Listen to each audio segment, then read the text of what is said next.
একদিন এক সময় তোমার চোখের দৃষ্টিশক্তি নষ্ট হইয়া যাইবে,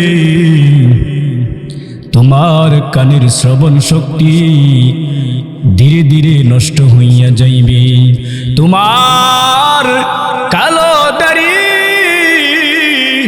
সাদা হইয়া এক সময় যাইবে, তোমার মাথার কালো চুলগুলো এক সময় সাদা হইয়া যাইবে, তোমার শরীরের তরু তাজা চামড়াগুলো এক সময় ডিলডাল হইয়া যাইবে। ওই মুহূর্ত আসার আগে, ওই সময়গুলো আসার আগে যুবকরে ও বৃদ্ধ বাবাজিরা ও পর্দার মাগ, আল্লাহর দেওয়া জান, আল্লাহর দেওয়া সময় একমাত্র আল্লাহর গোলামি করে কাটাইয়া দাও। তোমার গানা দিন ফু রাইয়া যাবে,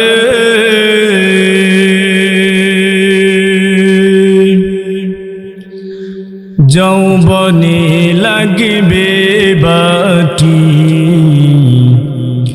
ওই যে দেখো ডাকিতেছে তোমার কবরের মাটি, তোমার গানা দিন ফু রাইয়া যাবে,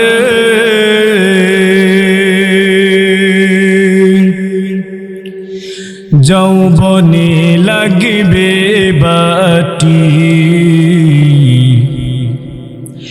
ওই যে দেখো ডাকিতেছে তোমার কবরের মাটি, ওই যে দেখো ডাকিতেছে তোমার কবরের মাটি। সন্ধ্যার আগে যেদিন ডুবিবে বেলা,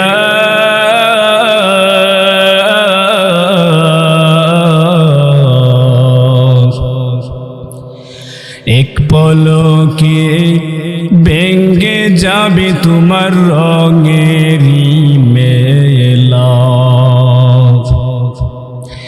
এক পলকে ভেঙ্গে যাবে তোমার রঙেরই খেলা, কারে দিবা তুমি জোড়ে দম,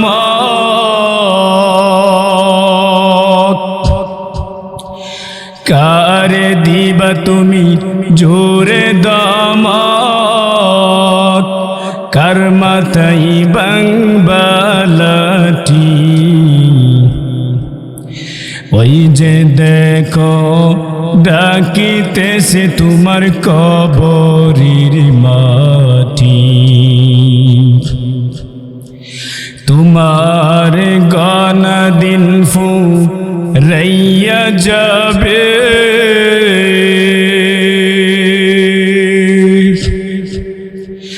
যৌবনে লাগবে বাটি, ওই যে দেখো ডাকিতেছে তোমার কবরের মাটি।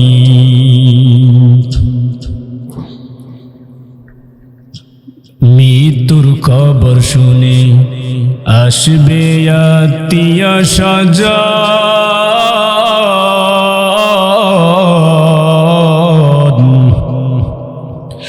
পাশে বৈশা করবে তারা শেষ ক্রন্দন, তোমার মাও কাঁদবে বাবাও কাঁদবে,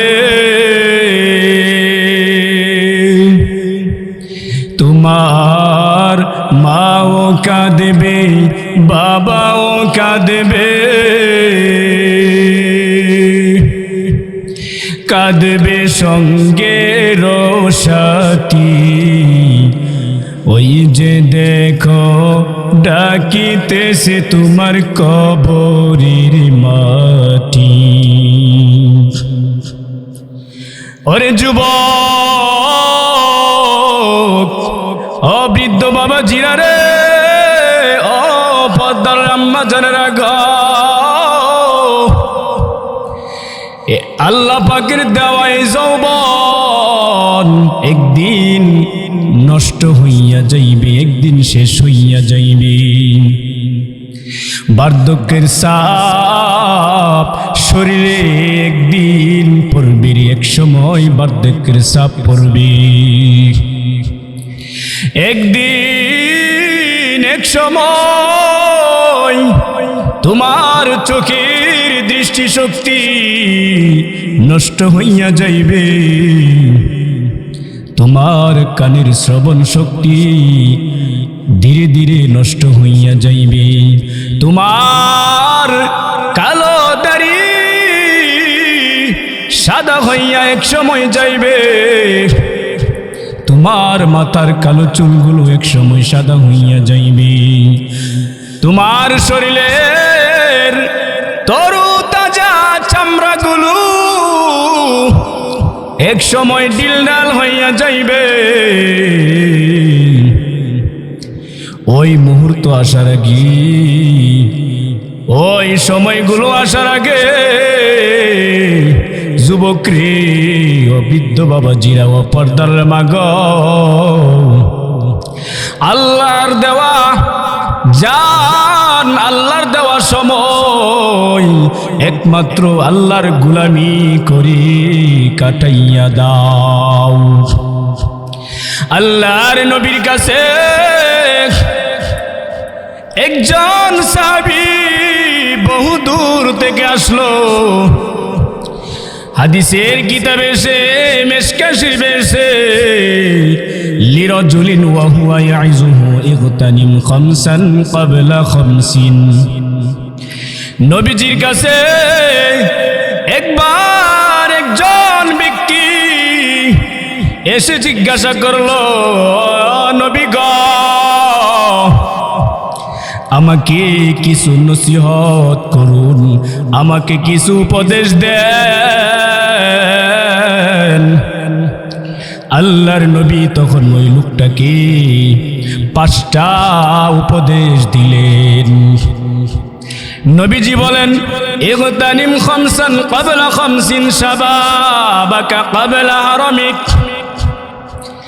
নবীজি বললেন, ইগতানিম খামসান ক্বাবলা খামসিন, হে যুবক, তোমার সামনে 5টি জিনিস আসার আগে 5টি কাজকে গনিমত মনে করো, 5টি জিনিসকে মূল্যায়ন করো। এই 5টি জিনিস যখন তোমার হায়াত থেকে চলে যাবে, তোমার জীবন থেকে চলে যাবে, যতই কান্নাকাটি করো, যতই আফসোস করো, আর এই দিনগুলো ফিরে আসবে না।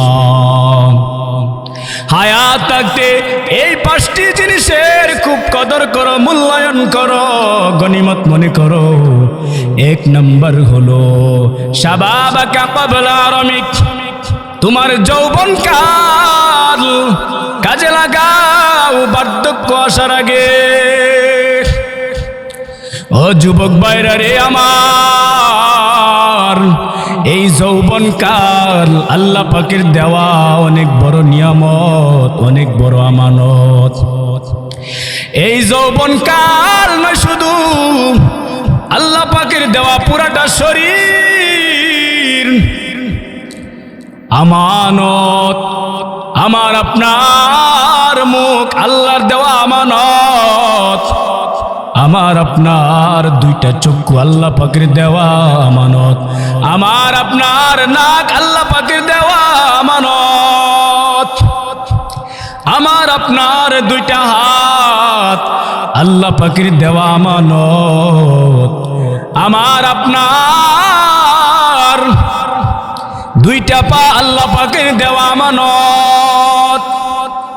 এবং আল্লাহ পাকের পক্ষ থেকে অনেক বড় নিয়ামত, যার 2টা হাত নাই, সে বুঝে রে হাত যে কত দামি।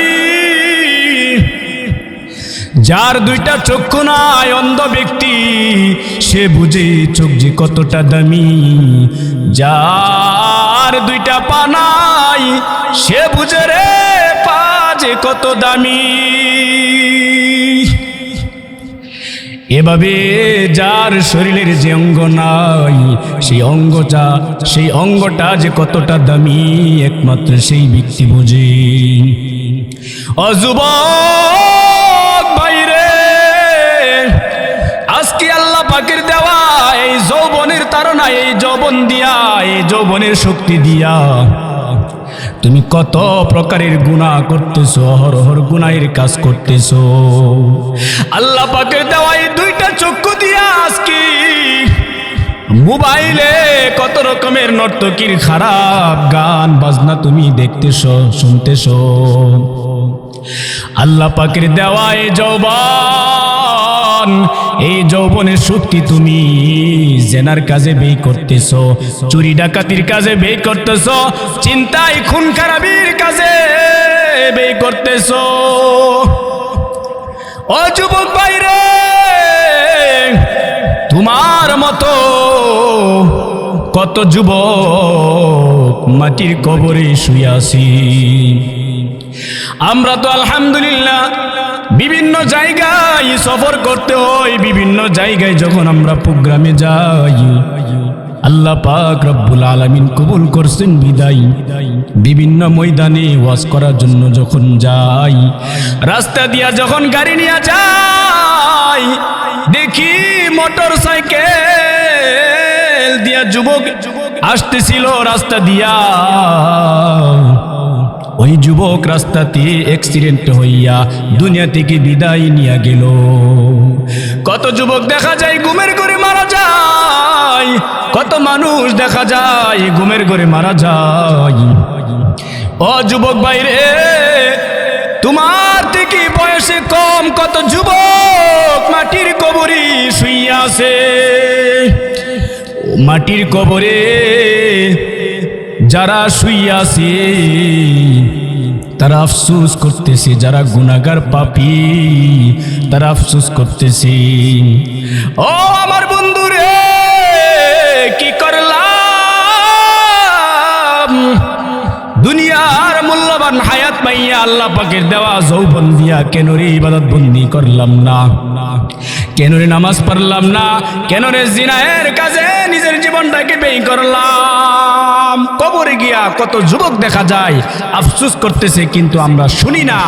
অথচ গুনাহগার যুবকেরা কান্না করে কবরের ভিতরে, পাপী জাহান্নামী বান্দা বান্দিরা কবরে গিয়া কান্না করে।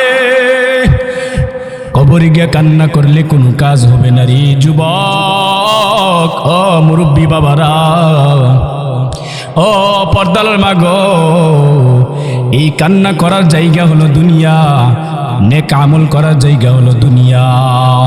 মাটির কবরে গিয়া নেক আমল করার কোনো সুযোগ নাই। মাটির কবরে যেদিন বাসিন্দা হবেন, মাটির কবরের বাসিন্দা যেদিন হবেন, ওই মাটির কবর থেকে দুনিয়ার জীবনে যে আমল করেছেন এই আমলের ফলাফল আপনি ভোগ করবেন। ও আমার যুবক ভাইরা রে, এই জন্য তো নবী কত সুন্দর করে বলছেন, শাবাবাকা ক্বাবলা হারামিক, যৌবন কালকে কাজে লাগাও বার্ধক্য আসার আগে। তোমার যৌবন কাল যখন চলে যাবে, জীবনের শক্তি যখন কমে যাবে, তোমার শরীরের শক্তি যখন কমে যাবে, বার্ধক্য কাল আসবে। বৃদ্ধ বয়স যখন তোমার হবে, ওই বৃদ্ধ বয়সে তুমি যৌবনকালে যে আমলগুলো করতে, এই আমলগুলো করতে পারবা না। মুফাসসিরিনগণ, মুহাদ্দিসিনগণ গবেষণা করেছেন, মানুষেরা, বনি আদম সন্তানেরা অধিকাংশ গুনাহ করে যৌবনকালে, আবার বেশিরভাগ নেক আমল করে যৌবনকালে। আল্লাহর নবী এক নাম্বার ওই সাহাবীকে বললেন, ওই লোকটাকে বললেন, শাবাবাকা ক্বাবলা হারামিক, তোমার যৌবন কালকে কাজে লাগাও বার্ধক্য আসার আগে। 2 নাম্বার হলো মায়ের নবী বলেন, ওয়াসিহাতাকা ক্বাবলা সাকামিক, তোমার সুস্থতাকে কাজে লাগাও, সুস্থতা জীবন কাজে লাগাও অসুস্থ হওয়ার আগে। যখন তুমি সুস্থ থাকবারি ওই সুস্থ অবস্থায় তুমি ইবাদত বন্দিকে বেশি বেশি করে করো রে। কারণ হাদিসের কিতাবগুলোতে এসেছে দুনিয়ার জমিনে যে যত বেশি ইবাদত বন্দি করবি হাসর দিন আমার আল্লাহ জান্নাতে তার মাকাম তত উপরে দান করবেন, সুবহানাল্লাহ। তার মর্যাদা তত বাড়াইয়া দিবেন, সুবহানাল্লাহ। এই জন্য সুস্থ থাকা অবস্থায় আমরা বেশি বেশি নেক আমল করব। অসুস্থ হয়ে গেলে কিভাবে নেক আমল করব? আমার সেবা যত্ন করার জন্য কত মানুষের প্রয়োজন হয়, 1 জন 2 জন 5 জন 10 জন এভাবে মানুষের প্রয়োজন হয়। কত মানুষ রে মাসের পর মাস বছর পর বছর হাসপাতালের বেডে শুয়ে থাকি। কত মানুষ দেখা যায় ওই হাসপাতালের বেডে মারা যায়। এই জন্য যুবক ভাইরা রে, ও মুরব্বী বাবারা রে, ও পর্দার আম্মা জানেরা গো, সুস্থ থাকা অবস্থায় বেশি বেশি ইবাদত বন্দি করুন। অসুস্থ হইয়া গেলে ইবাদত বন্দি করার কোনো সুযোগ নাই। 3 নাম্বার হলো আল্লাহর নবী বলেন, ওয়াফারাগাকা ক্বাবলা শুগলিক, তোমার অবসর সময়কে কাজে লাগাও ব্যস্ততা আসার আগে। ও যুবক ভাইরা রে, ও মুরব্বী বাবারা রে, পর্দার মাগা, আপনি এখন অবসর সময় যদি পার করেন, এই অবসর সময়ে বেশি বেশি নামাজ আদায় করুন, নফল নামাজগুলো আদায় করুন। মাগরিবের নামাজের পরে 6 রাকাত তারাবির নামাজ আদায় করুন, বেশি বেশি নফল নামাজগুলো আদায় করুন। তাহাজ্জুদ নামাজ পড়ুন, ইশরাকের নামাজ পড়ুন, চাশতের নামাজ আদায় করুন, বেশি বেশি কোরআন তেলাওয়াত করুন, বেশি বেশি জিকির আজকার করুন। এই অবসর সময়ে বেশি বেশি ইবাদত বন্দি করুন। যদি আপনি ব্যস্ততার মধ্যে পইরা যান, যদি আপনি পেরেশানিত হইয়া যান, ব্যস্ত সময়ে আপনি এত ইবাদত বন্দি করতে পারবেন না যতটা ইবাদত বন্দিকে আপনি অবসর সময়ে করতে পারবেন। 4 নাম্বার হলো আল্লাহর নবী বলেন, ওয়াগিনাকা ক্বাবলা ফাকরি, তোমার অর্থ সম্পদ আল্লাহর রাস্তায় দান করো ফকির হওয়ার আগে, গরিব হওয়ার আগে।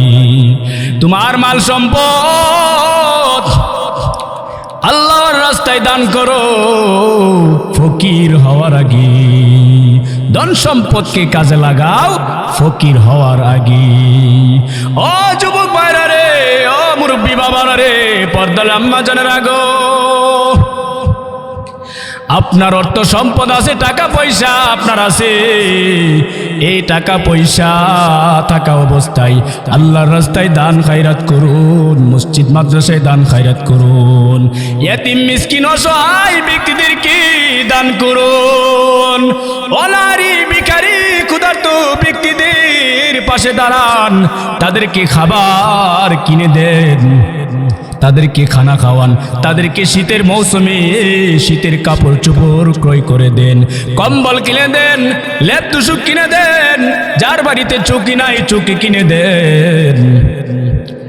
4 নাম্বার হলো অর্থ সম্পদ থাকা অবস্থায় আল্লাহর রাস্তায় বেশি বেশি দান খায়রাত করুন। অর্থ সম্পদ যদি আপনার হাতছাড়া হয়ে যায় রে মুসলমান, ও মুরব্বী বাবারা, পর্দার মাগা, টাকা পয়সা হলো জোয়ার বাটা, ব্যবসায়ী জীবন হলো জোয়ার বাটা, নদীর পানি নেই জোয়ার বাটা। ধনী এই যে জীবনটা সব সময় থাকে না, হঠাৎ করে চলে যায়। কত ধনী দেখা যায় অর্থ সম্পদ হাতছাড়া করিয়া রাস্তায় ভিক্ষা করে, কত ধনী দেখা যায় গরিবী হালতে শেষ বয়সী জীবন যাপন করি। এই জন্য অর্থ সম্পদ থাকা অবস্থায় আমরা আল্লাহর রাস্তায় দান করব। 5 নাম্বার হলো নবীজি বলেন, ও হায়াতাকা ক্বাবলা মাউতিক, তোমার জীবন কাজে লাগাও, তোমার হায়াত কাজে লাগাও মৃত্যু আসার আগে। ও আমার মুসলমান ভাইরা রে, ও যুবক ভাইরা রে, ও মুরব্বী বাবারা রে, ও পর্দার মা গো, আল্লাহ পাকের দেওয়া জীবনের প্রতিটি সময় ইবাদত বন্দিগির মাধ্যমে কাটাইয়া দেন। কারণ যেদিন মালাকুল মউত আজরাইল সামনে হাজির হইয়া যাইবে, আর নেক আমল করার সুযোগ নাই। আপনি মারা গেলে আপনাকে আর কেউ এই সুখের বাড়িতে, স্বপ্নের বাড়িতে, বিল্ডিং এ রাখবে না। আপনাকে আপনার আপন জনেরা সাথে সাথে যেদিন মারা যাবেন ঘর থেকে বের করিয়া গোসল করাইয়া সাদা কাফনের কাপড় পরাইয়া জানাজা সম্পন্ন করিয়া মাটির কবরে শুইয়া দিবি। ও আমার মুসলমান ভাইরা রে, ও যুবক ভাইরা রে, ও আমার মুরব্বী বাবারা রে, ও পর্দার মা গো, মালাকুল মউত যেদিন আসবে রে, সেদিন আমার আপনার জানটা কব্জ করিয়া নিয়ে যাইবে। সেদিন বাঁচার কোনো উপায় নাই। এই দুনিয়াতে আসার সিরিয়াল আছে, যাওয়ার কোনো সিরিয়াল নাই। মার আগে সন্তান দুনিয়া থেকে বিদায় নিয়ে যায়, দাদার আগে নাতি দুনিয়া থেকে বিদায় নিয়ে যায়। দুনিয়াতে আসার সিরিয়াল আছে, যাওয়ার কোনো সিরিয়াল নাই। এই জন্য কবি বলেন, ইহাম সব মুসাফির হে, কবর আখের ঠিকানা, कोई आगे रवाना है कोई पीछे रवाना, यहाँ हम सब मुसाफिर है। कवि बोलेन এই দুনিয়ার বাসিন্দারা রে, ও দুনিয়ার মানুষেরা রে, এই দুনিয়ার জীবনটা হলো মুসাফিরের নেই। কয়েকদিন আমরা থাকবো, মৃত্যুর আগ পর্যন্ত দুনিয়াতে বেঁচে থাকবো। কবর আখের ঠিকানা, আমাদের সকলের শেষ ঠিকানা হলো মাটির কবর। कोई आगे रवाना है, কেউ এই দুনিয়া থেকে আগে বিদায় নেই। कोई पीछे रवाना, আবার কেউ দুনিয়া থেকে পরে বিদায় নেই। এই দুনিয়াতে আমরা কেউ থাকতে পারবো না, মৃত্যু চিরন্তন সত্য। ও যুবক ভাইরা রে, আমি হাবিবুল্লাহ রায়পুরি, ও বৃদ্ধ বাবারা রে, ও আমার পর্দার মাগো, আপনাদেরকে হাতে পায়ে অনুরোধ করি বলি, আর গুনাহের কাজ করিয়েন না, আর আল্লাহ পাকের নাফরমানি করিয়েন না, আর ইবাদত বন্দেগী থেকে গাফেল হয়েন না। বাকি যে হায়াতটুকু আছে, জীবনে যত গুনাহ করেছেন, আজকে এই মজলিস থেকে আপনারা সকলে খাটি দিলে তওবা করবেন। আল্লাহ, জীবনে যত গুনাহ করেছি, অন্যায় করেছি, ভুল করেছি, মালিক আল্লাহ আপনি আমাকে মাফ করিয়া দিন। হাদিসের কিতাবগুলোতে এসে কোনো বান্দা বান্দি যখন আল্লাহ পাক রব্বুল আলামিনের কাছে পিছনের গুনাহগুলো স্মরণ করিয়া ক্ষমা চাইবে, অনুতপ্ত হবে, খাটি দিলে তওবা করবে, আল্লাহ পাক রব্বুল আলামিন তার পিছনের জিন্দেগির সব গুনাহ খাতাগুলো মাফ করিয়া দিবেন। সুবহানাল্লাহ।